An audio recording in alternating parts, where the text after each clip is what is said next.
Ada 3 benda yang ada dekat kita, kita tak boleh ubah, yang Allah SWT dah tentukan memang hang nanti satu hari kena sakit jantung. Apa dia? 1, lelaki. Jadi lelaki ni dapat 1 markah, 1 demerit point, depa tolak 1 markah. Nombor 2, keturunan sakit jantung. Nombor 3, umur. Semakin banyak umur, semakin tinggi risiko nak kena sakit jantung. 3 ni tak boleh ubah. Lelaki kita tak boleh ubah, keturunan tak boleh ubah, umur tak boleh ubah. Hak boleh ubah, kencing manis bolehlah, boleh kontrol, bukan boleh ubah. Kencing manis, darah tinggi, kolesterol, rokok, kegemukan. Ini kalau kita tengok orang yang kena sakit jantung, selalunya mereka nanti ada yang ni. Mereka lelaki, tak lelaki mereka ada keturunan, tak pun mereka dah berumur sikit. Lelaki 55 tahun ke atas risiko, perempuan 65 tahun ke atas. Sebab apa? Sebab orang perempuan Allah SWT bagi kat mereka hormon mereka tu jaga salur darah mereka supaya jangan sempit. Itu kelebihan yang Allah bagi kepada kaum Hawa. Tapi bila mereka putus haid, mereka jadi macam orang lelaki, risiko nak sempit mula tinggi. Jadi mereka lambat sikit lah. Sebab tu mereka tinggal bas selalu. Kita 55 kena serangan jantung, mereka 60 lebih baru mereka kena. Tapi untung mereka lah. Dan macam saya kata tadi, faktor-faktor tadi kita tengok, dia lelaki, dia isap rokok, dia ada keturunan sakit jantung. Yang selalu saya tengok orang lelaki kencing manis, darah tinggi, isap rokok. Yang hak nombor 5 ni apa? Semua kita ada kolesterol. Kita lagi makan jenuh, kolesterol semua tinggi. Saya tak makan apa pun, saya macam Haji kata, saya ingat saya makan daun dengan rumput pun kolesterol tinggi. Sebab Allah dah bagi kat saya, keturunan kami kolesterol tinggi. Jadi kalau duk makan, bukan makan kambing, makan yang kambing makan tu pun kolesterol saya tinggi. Sebab daun-daun pun ada lemak. Lemak ni badan kita ambil, tukar jadi kolesterol. Okey, ni macam saya kata tadi, siapa yang berisiko, lelaki, berumur, keturunan. Yang boleh kita ubah, darah tinggi, kencing manis, rokok, kolesterol dan kegemukan. Apakah tanda-tanda bila kita ada sakit jantung? Selalu yang ni saya nak spend time sikit nak abang. Selalu saya, macam tadi pun saya ada satu pesakit ni, saya abang Haji, saya minta maaf lah, saya lambat sikit. Ada satu hamba Allah tu mai serangan jantung, umur 66. Dia mai tu dah penat. Tengok ECG, Allahu Akbar, kena 2 kali dah. Dia kata, macam mana tahu, tak pernah kena lagi ni. Saya kata ni 2 kali dah kena ni. Kita tanya. Tak, dia kata tahun lepas kena lah sekali, tapi yang tu angin. Yang tu paling popular lah tu, Haji tau. Paling popular angin doktor, yang tu stone. Macam mana? Ni dia mai kat sini ni, dia pedih, dia tangkap dada ni, tengah ni berpeluh. Saya kata orang gastrik tak ada berpeluh lah. Tak ada orang sakit gastrik berpeluh. Berpeluh tu biarlah. So dia kena dah setahun lepas, ni mai pula kali kedua kena.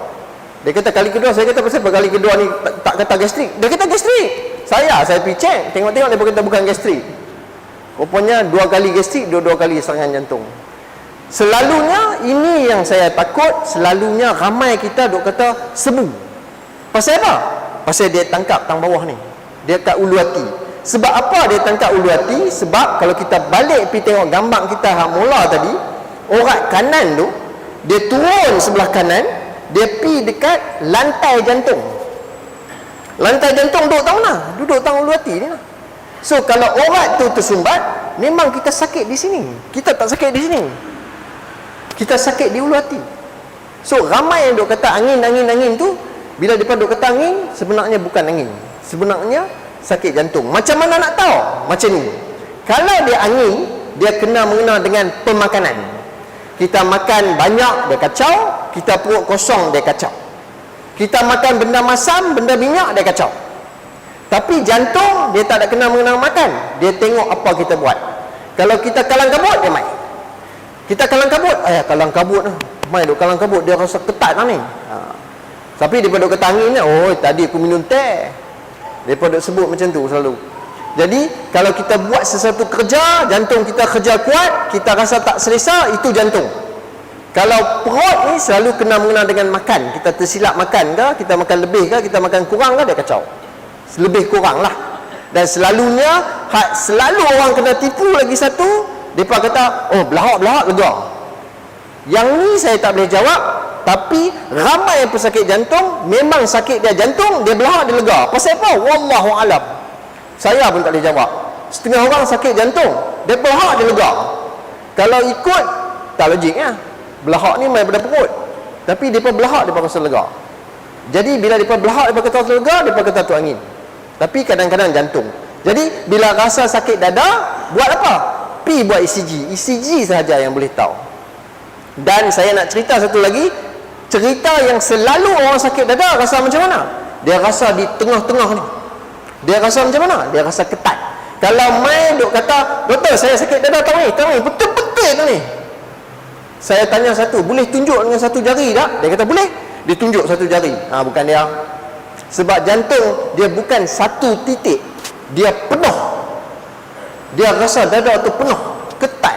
Ada orang cerita ketat, ada orang kata macam dada dia tu kena kepit, ada dada tu kena perah. Jadi kalau kita kata sakit tang mana, dia kata sakit tang sini, dia tak boleh tunjuk. Itu jantung. Kalau dia kata oh sakit tang ni, betul-betul tang ni, itu bukan itu. Selalunya lah, selalunya. Nah, kalau dia boleh tunjuk dengan satu jari, biasanya tu ada otot, tulang ataupun benda lain. Jantung penuh. Kalau ulu hati ni pun dia rasa penuh. Tang mana? Alah bawah ni, bawah ni rasa tak selesa. Macam tu. Nah.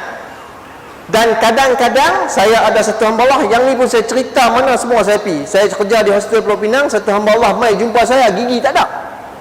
Dia kata, doktor ni penghabis dah.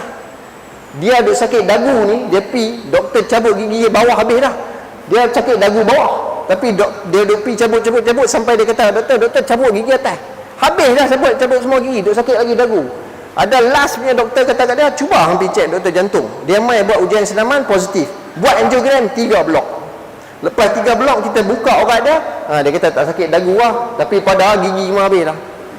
Habis kena cabut. Pasal apa sakit dagu? Yang tu saya rasa satu lagi simptom yang ramai orang tak tahu. Bila kita kalang kabut kan, dia tangkap tang ni. Dagu ni rasa macam, mereka suka kata apa? Dagu rasa ketat. Rasa ketat lah dagu ni. Macam tu.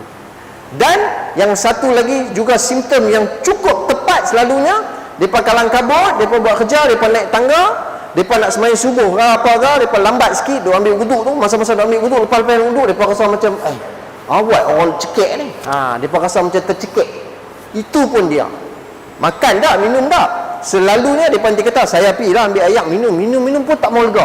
Dia ada benda dalam tu. Tapi duduk sengap, saat dia hilang. Saat ni saya kalang kabut balik, dia main cekik. Orang tak tahu jantung. Kalau orang tak tahu, mereka tak tahu. Mereka kata jantung sakit dada lah. Dia bercekik dalam ni buat apa. Tapi ini tanda dia. Tercekik, sakit dagu. Saya punya pensyarah seorang di USA, pensyarah daripada Burma, duk jalan, masa duk jalan, duk buat walk round tu, dia cerita kawan dia, pasal apa sakit tengkok ni tu, sakit tengkok, dia pun jalan lagi sekali, dia tak ada, kali dia tak ada, dia jatuh serangan jantung, sakit tengkok. Ini semua yang pelik-pelik lah. Tapi yang tercekik, sakit dagu, itu kerap berlaku. Yang paling kerap, sakit dada. Macam mana? Macam kena perah. Macam mana? Macam orang duduk atas dada saya. Macam mana? Macam ada batu dalam dada saya. Selalu macam tu mereka kata. Dan yang selalu saya tanya, ini bila mereka dah elok dah, mereka main balik kat klinik, selalu saya tanya, kalaulah saya suruh abang rasa perasaan tu macam mana? Kebanyakan nanti kata, doktor memang ingat nak mati. Mereka rasa tu, rasa macam nak mati. Macam mana tak tahulah kan, saya tak pernah kenal lagi lah serangan jantung. Tapi mereka duk abang lagu tu. Mereka kata, doktor tak ingat lain dah, memang ingat nak mati. Terlampau sakitnya tu, terlampau tak selesanya tu, dan terlampau gelisahnya sebab sakit dan tak boleh menyawa, dan berpeluh-peluh. Peluh ni boleh perah baju, memang peluh sungguh-sungguh. Macam kita pergi berkebun tu, peluh.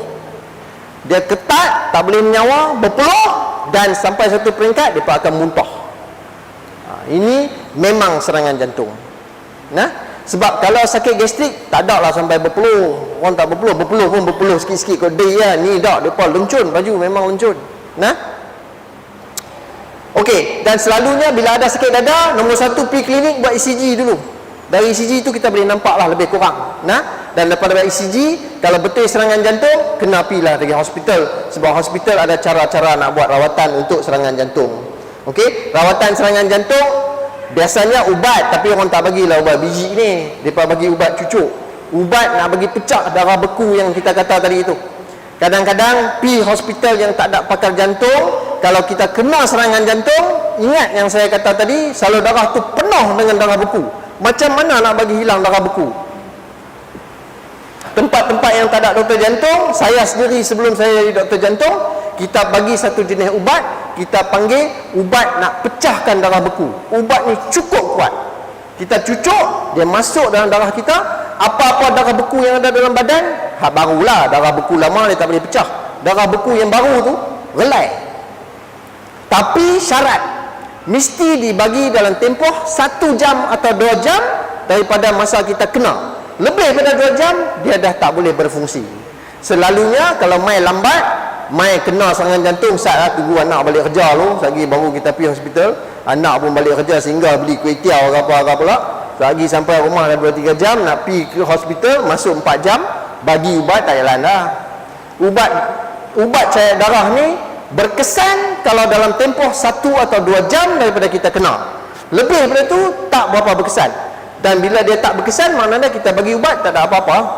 Cuma kadang-kadang yang tak bernasib baik, dia ni adalah buasir ataupun dia adalah ulcer atau kudir dalam perut.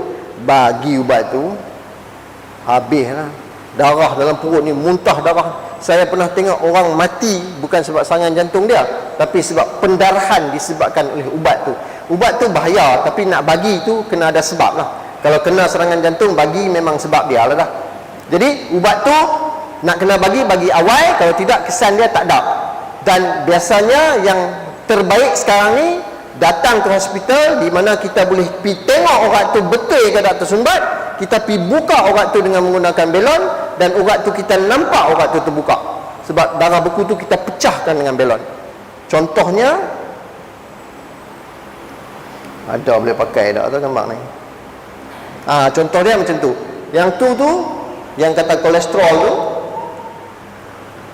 tu kita masukkan ada satu wayar halui, lepas tu kita longsok belon tu ke wayar, ke atas belon tu ada spring. Yang ni yang kita panggil spring ataupun stand.